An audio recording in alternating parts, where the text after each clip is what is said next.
Muy bien, ya hemos terminado con la explicación del botón por posición, concretamente este de aquí, donde definimos todas las disposiciones y tablas de armado de los elementos estructurales, concretamente columnas, tabiques, muros y ménsulas. Tabique, recordamos que es un muro de corte para el programa, vigas, losas casetonadas, unidireccionales, etc., incluido fundación.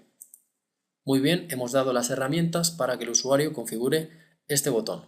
Vamos a pasar a otro tema. Vamos a pasar al tema del diseño sísmico, de la configuración del espectro. La aplicación de una carga sísmica horizontal en la estructura se define por lo siguiente. En primer lugar, se define por una fuerza. Esta fuerza es igual a masa por aceleración. La masa corresponde al peso sísmico o carga muerta de la estructura cuando no tenemos bodegas. Cuando tenemos bodegas, además se le pone el 0,25 de la fracción de sobrecarga de uso o carga viva. La aceleración corresponde al tema del espectro, al tema del acelerograma. Concretamente, ese acelerograma se define por una serie de coeficientes de zona o ubicación y dependiendo de esos coeficientes se va a crear ese espectro. También tenemos los factores de respuesta y de regularidad en planta y en altura en elevación que van a dividir ese espectro porque en realidad la aplicación de esas cargas en el edificio se disipa y dependiendo del tipo de estructura tenemos factores de reducción de espectro de 8, 7, 6, etc., dependiendo de la tipología estructural, porque esta fuerza se va a disipar dentro de la estructura. Por lo tanto, el espectro que vamos a aplicar a nuestro modelo va a estar dividido por estos factores que nos dice la normativa en base a la capacidad de deformar de manera dúctil del edificio. Una vez hemos comentado esto, también decir que existen dos maneras de análisis. Existe el método dinámico y el método estático. Vamos a ver que el método dinámico es el que vamos a utilizar nosotros porque es el que tenemos que utilizar cuando tenemos un edificio en altura. El método dinámico está compuesto por muchas maneras de vibrar de la estructura, pero el método estático está compuesto solamente por dos maneras de deformarse de la estructura, concretamente en el sentido X y en el sentido Y. Pero cuando tenemos el método dinámico, existirán unos modos de vibración que tendremos que analizar y estar pendientes de ellos. También vamos a tener variables como por ejemplo el periodo, que nos definen el tiempo en el cual la estructura se demora en recuperar la posición original. Cuando un edificio entra en vibración mecánica sería el tiempo que tarda en generar un ciclo completo de esa oscilación. Por lo tanto, podemos decir que un periodo alto no nos ayuda porque significa que se está demorando mucho tiempo en recuperar esa posición original y eso nos perjudica. De hecho, la normativa nos dice que tenemos que reducir ese periodo, por ejemplo. También tenemos que analizar cómo deforma y que no se generen torsiones. Todo eso tendremos que hacerlo dentro del apartado del curso que se va a llamar Análisis y Diseño Estructural. También lo llamaremos Estructuración de Edificación. Realizada esta introducción, vamos a empezar con la configuración del programa que vamos a ver que es muy sencilla. Sencillamente vamos a hacer clic donde dice Conexión sísmica. Como vemos nos aparecen una serie de normativas que es donde el programa CIPE tiene distribución. Vamos a clicar en Ecuador y si aprendemos a definir el espectro en Ecuador, también lo aprenderemos para Brasil, Argentina, Bolivia, Colombia, etc. Porque todo se realiza de la misma manera. Vamos a explicar los conceptos, es decir, no nos vamos a centrar solamente en Ecuador, sino que vamos a explicar de manera conceptual cómo se debería de configurar un espectro y qué significa cada uno de esos parámetros y cómo nos afecta a luego el comportamiento sísmico de la estructura. Vamos a explicar Ecuador, repito, pero no nos olvidemos que es el concepto general para todo. Tenemos que explicar que teníamos la NEC 11 hasta abril de 2015. Los ingenieros que redactaron esta normativa se dieron cuenta que estaba sobredimensionando las estructuras, porque solamente tenía un factor de reducción hasta 7. En cambio, la normativa NEC SDS 2014 sí que tiene factores de reducción de sismo hasta 8. Por lo tanto, como estábamos explicando en la introducción, podremos reducir el espectro hasta el valor de 8. En cambio, con la NEC 11 solamente podemos reducir el espectro hasta el valor de 7. Tenemos que utilizar la NEC SDS 2014 para Ecuador en la actualidad. Tenemos que utilizar el método dinámico para este ejercicio, pero vamos a explicar un poco el estático. El estático se configura de la misma manera, pero como vemos nos desaparece todo el tema de los modos de vibración en la configuración. Si yo le doy dinámico, vemos que aquí sí que tenemos modos de vibración, pero aquí no tenemos modos de vibración. Lo que tenemos es una fuerza lateral equivalente. Es un método simplificado que aplica una fuerza. También la fuerza es igual a masa por la aceleración. Ahí es donde se aplica esa fuerza para simular ese sismo. De manera que estaremos utilizando un método simplificado. ¿Cuándo podemos utilizar el método estático? Pues el método estático lo podemos utilizar en casas que tengan una altura no superior a 2 pisos y unas luces de columna a columna de 5 metros como máximo. Si tenemos esa disposición de edificio, podremos utilizar el método estático. Pero vamos a utilizar el método dinámico, que tiene los modos de vibración, y aquí vemos modal espectral, y por lo tanto va a tener muchas maneras de deformar y va a ser un método de análisis mucho más completo que el estático. El estático podemos decir que es una simplificación del método dinámico. Definición del espectro. El espectro se define de una serie de componentes. Como hemos dicho, fuerza es igual a masa por aceleración y el espectro correspondría a esa aceleración. La masa ya la vamos a ver posteriormente dónde la aplicamos. Podemos definir el espectro según norma, pero un usuario con conocimiento avanzado del tema puede definirlo él mismo. ¿Cómo? Especificado por usuario, y aquí puede hacer clic y definir el espectro en base al periodo y factor de amplificación. En base a eso tenemos las ordenadas y las abscisas, de manera que generaremos la meseta y la curva paraboloidal. Pero si le clicamos según norma, ya nos dejará rellenar todos estos parámetros y generaremos el espectro de manera automática, que es la manera como yo recomiendo que lo realicemos. Parámetros de cálculo. Fracción de sobrecarga de uso. Aquí nos está preguntando el programa qué fracción de sobrecarga de uso o carga viva vamos a considerar para el cálculo de la W, de la carga de peso sísmico. ¿Esa carga dónde estaba? Pues en la ecuación de fuerza igual a masa por aceleración se encuentra precisamente en la M, donde está la masa. Entonces, cuando le cargamos 0,25, estamos cargándole, además de la carga muerta, le estamos cargando el 0,25 de la carga viva. Por lo tanto, estaremos sobredimensionando la estructura, porque para este edificio, que van a ser de viviendas, no es de uso de bodegas, entonces no tenemos que ponerle el 0,25. Si tenemos uso de bodegas, ahí sí que tenemos que poner 0,25 porque lo dice la normativa. En este caso vamos a poner 0. Esto es muy importante. En base al sistema estructural utilizado, el programa nos pide que introduzcamos un coeficiente. Ese coeficiente va a reducir el espectro en compañía del coeficiente de regularidad en planta, coeficiente de regularidad en elevación, etc. De esa manera vamos a reducir ese espectro porque dependiendo de la tipología estructural nos va a absorber más sismo o menos la estructura. Se va a disipar dentro de esa estructura de manera dúctil. Por lo tanto, tenemos que colocar el factor de ductilidad o de reducción, también llamado de ductilidad. En sistemas duales vamos a ver si tenemos pórticos espaciales sismorresistentes de hormigón armado con vigas descolgadas y con muros estructurales de hormigón armado o con diagonales rigidizadoras, tendremos que ponerle de 8. Pero cuidado, que si tenemos también pórticos espaciales sismorresistentes de hormigón armado con vigas descolgadas, también nos permiten de 8 aunque no coloquemos diafragmas. Entonces, lo que significa que la mayoría de edificios que tengan vigas descolgadas van a tener el factor de 8. Una vez sabemos qué factor colocar, le ponemos factor de 8 arriba y abajo, en los dos sentidos. Coeficiente de regularidad en planta.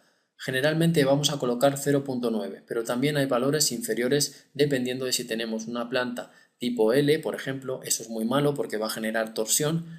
Lo ideal es que tengamos una planta rectangular o una planta cuadrada. De esa manera, normalmente el factor va a ser de 0,9. Coeficiente de regularidad en elevación. Esto es lo mismo, pero, por ejemplo, si tenemos una columna que se ha movido de su eje, es decir, se ha desplazado y está apeada en una viga, ahí estaríamos hablando de que se ha roto esa regularidad en elevación y, por ejemplo, vamos a colocarle 0,9, pero esto tenemos que revisarlo de la normativa. Yo ya digo que para este diseño le podemos colocar 0,9. Geometría en altura es otro parámetro que tenemos que revisar directamente de la normativa de la NEC, concretamente el apartado de peligro sísmico.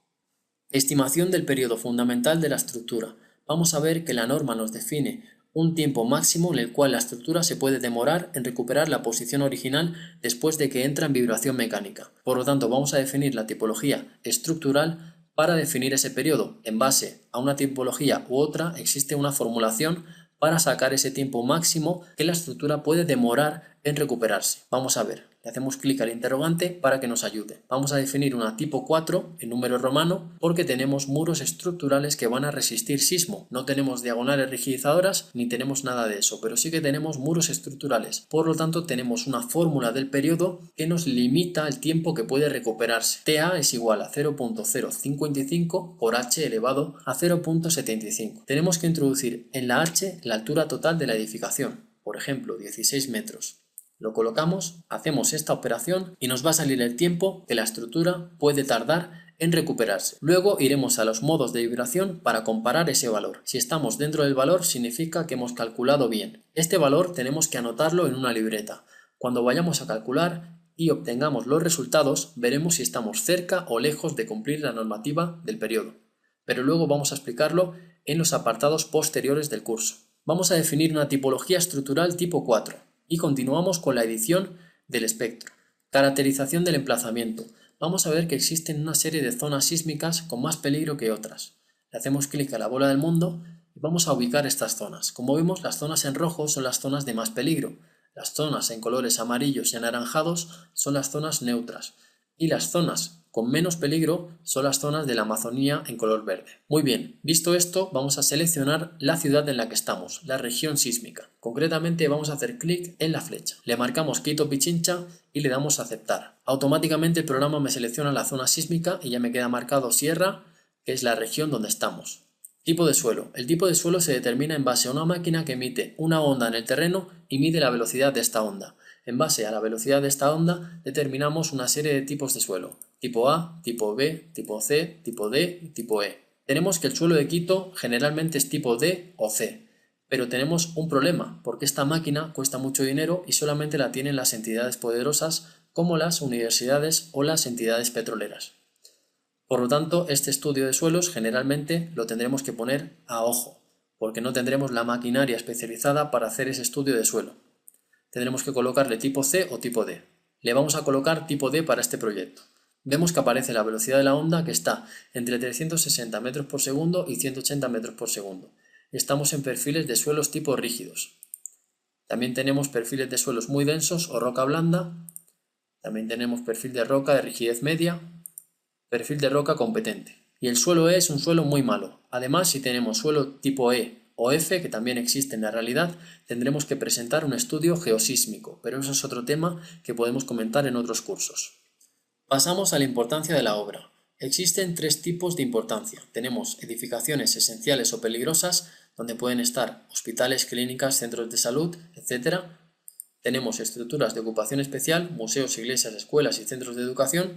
Y tenemos otras estructuras, que es la que vamos a seleccionar. Todas las estructuras de edificación y otras que no clasifican dentro de las anteriores. Aquí podemos incluir las viviendas, por ejemplo. Vamos a hacer viviendas para este proyecto, por lo tanto le marcamos otras estructuras. ¿En qué influye el factor de importancia de la obra? Pues es un coeficiente que está en la zona del numerador de la ecuación, por lo tanto está multiplicando la ecuación de manera que cuanto mayor sea la importancia de la obra, mayor será ese coeficiente y por lo tanto nos saldrá un corte basal mayor y un sobredimensionado de esa estructura, que no significa que vaya a sobredimensionarse, sino que va a salir un cortante basal mayor y una fuerza sísmica mayor que nos va a obligar a dimensionar de una manera un poco más generosa los elementos estructurales.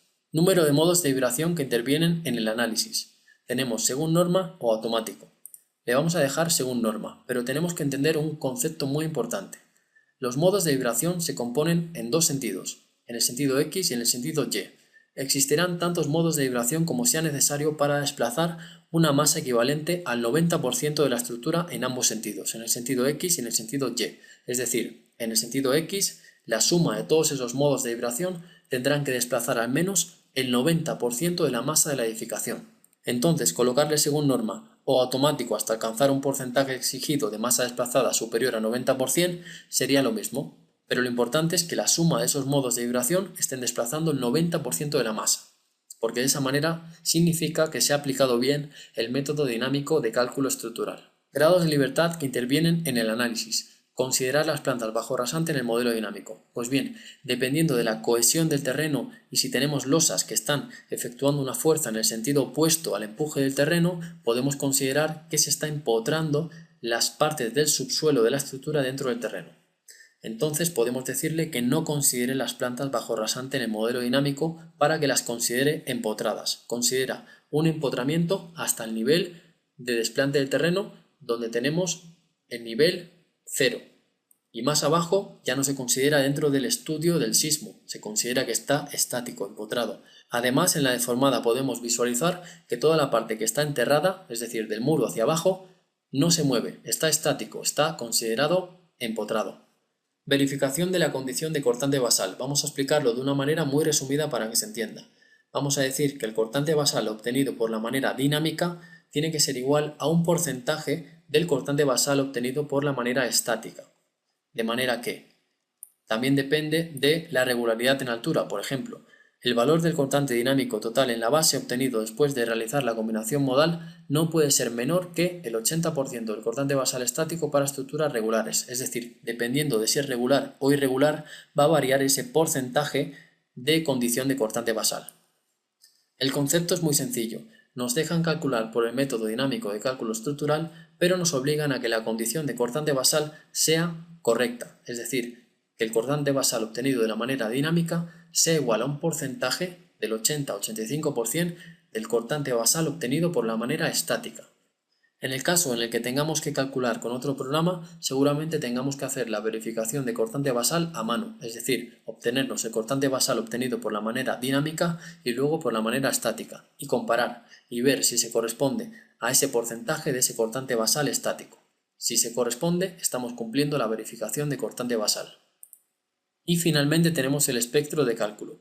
Finalmente hemos obtenido el espectro definitivo que nos va a calcular la aceleración dentro de esa fuerza igual a masa por aceleración.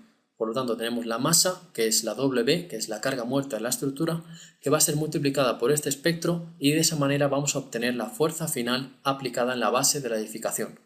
Vamos a repetir los coeficientes que hemos introducido para este proyecto que vamos a realizar en este curso. Tenemos el método dinámico, según norma, fracción de sobrecarga de uso de 0, coeficiente de reducción 8, regularidad en planta 0,9, elevación 0,9, en altura regular. Tenemos un edificio tipo 4, la altura no hace falta que la pongamos a no ser que tengamos elementos por un tema de viento en la parte superior del edificio. Tenemos la caracterización del emplazamiento, que le hemos puesto Quito. Tenemos un suelo tipo D, la importancia de la obra es otras estructuras, y le vamos a decir según norma. Y ya hemos terminado con la definición del espectro. Sin efectos de segundo orden, significa que no va a multiplicar los desplazamientos por un valor P delta. No vamos a considerar efectos de segundo orden. ¿Qué significa? Pues que cuando tenemos una estructura muy esbelta, ese desplazamiento que se ha generado por el sismo está desplazando, generando un momento en la fuerza de carga gravitatoria. Por lo tanto, se está generando un momento donde en realidad debería de haber una carga gravitatoria vertical. Entonces el programa lo que hace es tener en cuenta ese efecto cuando tenemos estructuras muy esbeltas, pero no es el caso y por lo tanto le vamos a decir aceptar y no lo vamos a considerar. Finalmente terminamos dándole a aceptar y hemos considerado todo lo referente a la NEC. Aquí le vamos a poner ninguno y vamos a explicar posteriormente en siguientes vídeos en qué consiste el criterio de armado por ductilidad. Elementos constructivos. No se consideran, pero este es el típico problema que tenemos cuando tenemos locales comerciales en las plantas de abajo y generan el típico piso blando. El piso blando es cuando no hay mucha mampostería en los pisos de abajo porque necesitan espacios más amplios para los locales comerciales, mientras que los pisos superiores están repletos de mampostería. Esto significa que los pisos superiores tienen mucha más resistencia, mucha más rigidez y se comportan de una manera más rígida ante el sismo. Por lo tanto, se genera el piso blando en los niveles inferiores. Y esto es para que se tenga en cuenta ese efecto.